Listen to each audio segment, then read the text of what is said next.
जय बच्चे, देखिए तो आज के हम लोग सेशन में, आज से आप लोग का सेशन स्टार्ट होता है। बहुत दिनों से हम लोग यानी कि छठ पूजा दिवाली में क्या थे, व्यस्त थे, बिजी थे, तो हम लोग का वीडियो नहीं अपलोड हो पा रहा था। तो आज से आप लोग का वीडियो जो है से डेली अपलोड होगी। तो देखिए आज हम लोग मतलब जो भी सेट आप लोग मारे हैं उसमें जो ऑब्जेक्टिव क्वेश्चन पूछा है उसको हम लोग का करेंगे, हल करेंगे, सोल्यूशन करेंगे, है ना। तो देखिए पहला क्वेश्चन पूछा है इसमें कि 2x प्लस 3y बराबर 11 और 2x माइनस 4y बराबर माइनस 24 के हल हैं ना।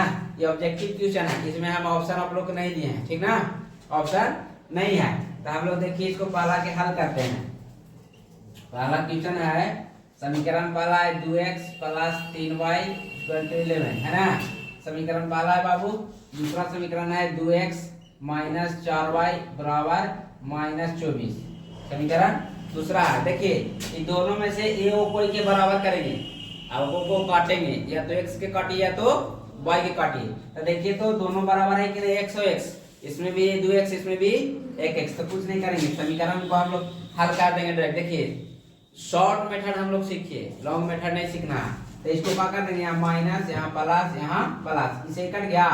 अब देखिए इसको जोड़ेंगे तो चारों तीन कितना हो जाएगा, 7y, ये कितना हो जाएगा, 3 4 1 5 2 1 3 35 हो गया, 7 बचे 35, y का मान कितना हो गया आपको 5। अब रखेंगे समीकरण एक में y का मान रखने पर, तो देखिए एक ही ना है, 2x plus 3y equal to 11, यही है। अब देखिए यहाँ कितना का मान रखना है, 2x तो 2x प्लस तो प्लस, 3 तो 3, y का मान कितना रखना है 5 बराबर कितना 11, ये हो जाएगा 2x प्लस 5 दिए ही 15 बराबर कितना 11 हो जाएगा बाबू। अभी हो जाएगा 2x बराबर, इसको उधर ले दीजिए, 11 माइनस 15 कितना हो जाएगा बोलिए, 2x बराबर माइनस में 4, तो ये हो जाएगा x equal to minus 4y2 है ना, 2 दूनी के 4, x बराबर 2। तो देखिए ऑप्शन में दे रहेगा, तो उसमें ऑप्शन में होगा कोई में कि 5 और माइनस 2, तो यही हो जाएगा आपका आंसर। ये माइनस में 2 होगा बाबू, यहाँ माइनस में, समझे। हाँ अगला देखिए, देखिए दूसरा है समीकरण 2x plus x plus 2y बराबर 9 में यदि x बराबर 5 हो तो y का मान क्या है ना। किसका पूछ रहा है, y का, या तो x के पूछे या y के पूछे, कोई के पूछे, उससे हमारा कोई मतलब नहीं है। देखिए जो दिया हुआ पहले उसको हम लोग लिखेंगे, क्या दिया हुआ है, x प्लस 2y बराबर 9। अब देखिए इसमें कह रहा है कि x बराबर कितना रखना है 5, x बराबर 5, तो रख दीजिए x के जगह पे 5 और प्लस कितना 2y बराबर कितना 9 है ना। तो ये हो जाएगा 2y बराबर 9, ये प्लस में आने गया तो माइनस में 5, तो कितना बचेगा 2y बराबर 4 ना। अब देखिए तो ऐसे काट सकते हैं, 2 दूनी के 4, तो y का मान कितना 2, ये हो गया आपका आंसर। अब आइए देखिए दूसरा हो गया, पहला दूसरा हो गया, तीसरा देखिए कहता है यदि समीकरण x माइनस 2y बराबर 3 तथा 3x प्लस ky बराबर 1 का एक अद्वितीय हल हो तो ना उसका आंसर निम्नलिखित में से कौन होगा। तो देखिए समीकरण दिया है बाबू, पहला x माइनस 2y बराबर 3 और दूसरा 3x प्लस ky बराबर 1, इस समीकरण हो जाएगा दूसरा। अब देखिए a1 बराबर 1, b1 बराबर माइनस 2, c1 बराबर माइनस 3, होगा कि नहीं होगा। अब देखिए ये हो जाएगा a2 बराबर 3 और b2 बराबर k और c2 बराबर माइनस 1 होगा।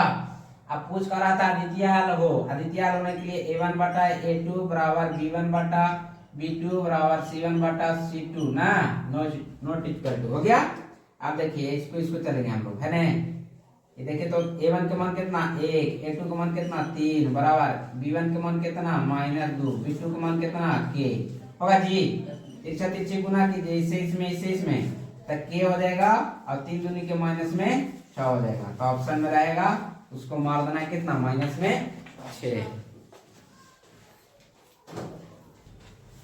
अब देखिए चौथा कहता द्विघात समीकरण ax square plus bx plus c बराबर 0 के मूल बराबर हो, तो मूल बराबर होगा तो फॉर्मूला क्या होता है, तो तुम लोग बताएं b बराबर 4ac, यही हो जाएगा इसका आंसर। इसको रख लीजिए, ऑब्जेक्टिव क्वेश्चन है ना। हाँ लगा दीजिए। देखिए ठीक है, लगाइए। निम्नलिखित में कौन द्विघात बहुपद है जिसके शून्य 0 और कितना है 5, 0 और 5 है ना। तो इसको ऑप्शन वाइज बनाएंगे हम लोग। कैसे बनाएंगे? Option wise. ऐसा देखेंगे क्या होना चाहिए, ई और ई दोनों रखेंगे ना तो 0 आ जाना चाहिए। कितना देना चाहिए? 0। तो देखिए हम लोग एक तरह से देखते हैं दूसरा का ऑप्शन से, x² - 5x है ना। अब कितना रखना है बाबू? 0। तो 0 का होल स्क्वायर माइनस 5 गुने x के जगह कितना रखना है? 0। तो 0 और माइनस 5 गुने 0 करने 0 ही ना होगा। तो कितना हो गया? 0 हो गया कि नहीं? अब देखो हमको 5 भी रखना है एक बार। तो x² - 5x है ना। तो 5 के स्क्वायर हो जाएगा और माइनस 5 गुने 5 होगा। तो 5 बचे माइनस 5 बचे। देखिए तो दोनों से 0 आ गया कि नहीं? तो इसका आंसर कौन? x² - 5x। तो क्या नहीं। देखिए कहता है कि एक धातु के पाइप की बाह्य त्रिज्या, बाह्य मतलब बाहरी ना, 4 सेंटीमीटर और आंतरिक त्रिज्या 3 सेंटीमीटर है। यदि इसकी लंबाई 10 सेंटीमीटर हो तो धातु का आयतन निकाले है ना। तो बाहरी त्रिज्या और आंतरिक त्रिज्या किसमें होता है? खोखले बेलन का हम लोग का निकालेंगे आयतन, खोखले बेलन का आयतन। देखिए दिया क्या हुआ है, बेलन की बाह्य त्रिज्या, त्रिज्या कितना दिया हुआ है ना। इसको मान लेंगे हम लोग बड़का R 4 सेंटीमीटर। और कितना दिया हुआ है? बाह्य त्रिज्या, आंतरिक त्रिज्या, आंतरिक मतलब अंदर, बाह्य मतलब बाहर। आंतरिक त्रिज्या दे दिया आपको छोटका R 3 सेंटीमीटर। इसीलिए खोखले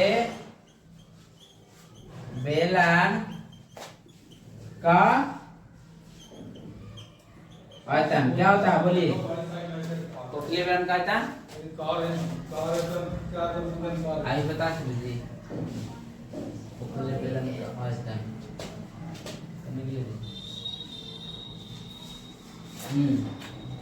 क्या होगा? पाई h इंटू बड़का R प्लस छोटका R इंटू बड़का R माइनस छोटका R होगा। पाई का मान कितना? गुने कितना? कितना 4 और प्लस कितना 3। आई कितना 4 माइनस कितना 3 है ना। ये हो जाएगा 210 और बटा 7 और 4 3 7। ये हो जाएगा गुने कितना 1 है ना। 7 7 कट जाएगा। तो 22 220 गुने करेंगे तो 220 ना होगा। देखिए इसका आंसर कितना रहेगा।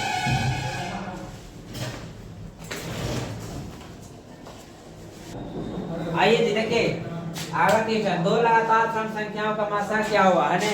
ऑप्शन में दे रहेगा, हम ऑप्शन नहीं दे रहे हैं, समझिएगा। तो 2 लगातार सम संख्या कौन कौन? माना कि 2 लगातार सम संख्या 2 और कितना 4, 2 और 4। तो देखिए 2 के हम लोग निकालते हैं कितना के 4 के। तो 2 से एक बार में और 2 से 2 दूनी 4 और 2 से फिर लगा 2 काम 2। हाँ लिखेंगे मासा बराबर मा और सा, यानी कि 2 हो जाएगा। 2 के कितना 2 का कितना खाली 2 होगा और 4 कितना हो जाएगा? तो 2 गुने 2 होगा। अब हम लोग तो मासा निकालना है ना। तो देखिए दोनों में मिल रहा है, इसे लिखेंगे मा और सा। तो मासा कितना 2। अगर पूछता लासा, कब पूछता लासा, तो ये दोनों देखिए ये वही वाला हो जाएगा। तो बराबर में 2 और गुने तो वही 2 बचल है से। तो 2 दूनी के 4। कब पूछा मासा, तो मासा कितना 2। क्या पूछता लासा, तो लासा कितना 4। इसी प्रकार से पूछता कि विषम लगातार 2 संख्या या 3 संख्या 4 से कुछ भी पूछे तो हम लोग इसी करके निकाल लेंगे। या सामने पूछता कि 3 लगातार सम संख्याओं का मासा क्या होगा, 4 लगातार सम संख्याओं का लासा क्या होगा, 5 लगातार सम संख्याओं का लासा मासा क्या होगा, ऐसे पूछे तो हम लोग बना लेंगे। बन जाएगा, चलिए बनेगा, लिखिए। हाँ देखिए कहता है ना कि यदि किसी समांतर श्रेणी का nवां पद 8n-2 हो, है ना, 8n-2 हो, तो श्रेणी का 7वां पद क्या है। इसी में तो दिल है, आप लोग ध्यान से देखिए ना, साफ दिया हुआ है। देखिए दिया क्या गया है कि 8n-2 दिया हुआ है ना। मापाजी तो n बराबर 7 दिया हुआ है। तो 8 गुने n के मान कितना 7 माइनस कितना 8 सते 56 माइनस कितना कितना बच गया। यही हो गया आपका आंसर है। देखिए लाइए ऑप्शन में